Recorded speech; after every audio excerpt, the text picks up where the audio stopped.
வருமானத்திற்கு அதிகமாக சொத்து சேர்த்ததாக முன்னாள் அமைச்சர் KP அன்பழகனுக்கு சொந்தமான 57 இடங்களில் லஞ்சொழிப்புத்துறை போலீசார் சோதனை மேற்கொண்டு வருகிறார்கள்.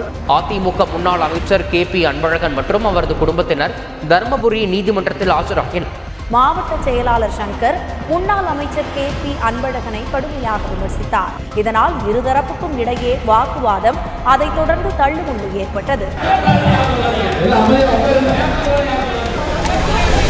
ஊழலுங்கிற வார்த்தைக்கு உதாரணமான அதிமுகவோட முன்னாள் அமைச்சர்கள் MLAக்கள் பண்ணின ஏமாத்துத்தனங்களையும் ஊழல்களையும் டீம் ADMK சீரீஸ்ல பார்த்துக்கிட்டு இருக்கோம். இன்னைக்கு அதோட 3வது எபிசோட்ல நாம பார்க்க போறது யாருன்னா அதிமுக முன்னாள் அமைச்சர் KP அன்பழகன்.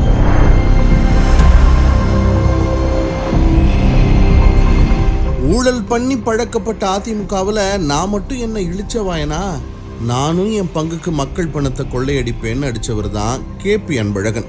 இவரு உயர்கல்வித்துறை அமைச்சராக இருந்த காலத்துல தமிழ்நாட்டில் கல்வியை வளர்க்காம தன்னோட சொத்துக்களை மட்டும் அபரிமிதமா வளர்த்திருக்காரு. அதனாலதான் தமிழ்நாடு லஞ்ச ஒழிப்புத்துறை இவர் மேல வழக்கு போட்டாங்க. இவரு உயர்கல்வித்துறை அமைச்சரா இருந்தப்போ பல்கலைக்கழக துணைவேந்தர்கள் நியமனத்துல பல கோடி ரூபாயை அடிச்சுட்டு அசால்ட்டா சுத்திக்கிட்டு இருந்தாரு. இதை பார்த்த அப்போதைய ஆளுநர் பன்வாரிலால், இவன் மட்டும் கோடி கோடியா அடிச்சிருக்கான், நமக்கு ஒழுங்கா கமிஷன் வரலையேன்னு இதெல்லாம் கேள்விப்பட்டா வேதனையா இருக்குன்னு சொல்ல, ஐயா ஆளுநர் ஐயா, பல்கலைக்கழக துணைவேந்தரை நியமிக்கிறதே நீங்க தானுங்கன்னு அன்பழகன் சொல்ல 2 பேரும் மாத்தி மாத்தி தாக்கிக்கிட்டாங்க. நியமனத்திற்கே அரசுக்கோ முதலமைச்சருக்கோ உயர்கல்வித்துறை சம்பந்தம் இல்லை. துணைவேந்தர் நியமனம் முழுக்க கவர்னரை சார்ந்தது, எந்த விதத்திலுமே அரசுக்கு சம்பந்தம் இல்லை. அப்படி இருக்கின்ற பொழுது அதிலே கைமாற்றம் என்று இருந்தால், பணம் கைமாற்றம் என்று இருந்தால் அது அவர்களுக்கு சம்பந்தப்பட்டதை தவிர அரசுக்கு சம்பந்தப்பட்டது அல்ல, முதலமைச்சருக்கு சம்பந்தப்பட்டது அல்ல என்பதை தெளிவாக தெரிவித்துக் கொள்ள நான் கடமைப்பட்டிருக்கின்றேன். ஆனா கடைசி வரைக்கும் அதுல ஊழல் நடக்கலன்னு மறுக்கவே இல்லை 2 பேரும்.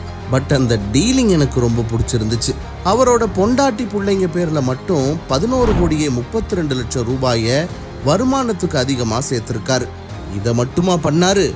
ஏய் அங்காளி பங்காளி எல்லாரும் இங்க வாங்க, நான் அமைச்சரா இருக்கும்போது நீங்க எப்படிடா காசு இல்லாம இருக்கலான்னு சொந்தக்காரங்க பேர்ல நிலம் சொத்துன்னு வாங்கி குவிச்சிருக்காரு. குறிப்பாக அவருடைய மனைவி, அவருடைய மகன், அவருடைய மற்றொரு மகன், அதே போல அவருடைய மருமகள், இது 5 பேர் மீது வருமானத்திற்கு அதிகமாக சொத்து சேர்த்ததாக வழக்கு பதிவு செய்யப்பட்டிருக்கிறது. இது போதாதுன்னு அங்கிட்டு இங்கிட்டுன்னு ஏமாத்தி சம்பாதிச்ச பணத்தை வேற யார்கிட்டயாச்சும் கொடுத்துருக்கலாம். ஆனா அதெல்லாம் பண்ணாம அடிச்ச பணத்தை தனக்கு சொந்தமான சரஸ்வதி பச்சையப்பன் கல்வி அறக்கட்டளைக்கு அனுப்பி மொத்தமா 45,20,00,000 ரூபாயை சேர்த்து மாட்டிக்கிட்டாரு.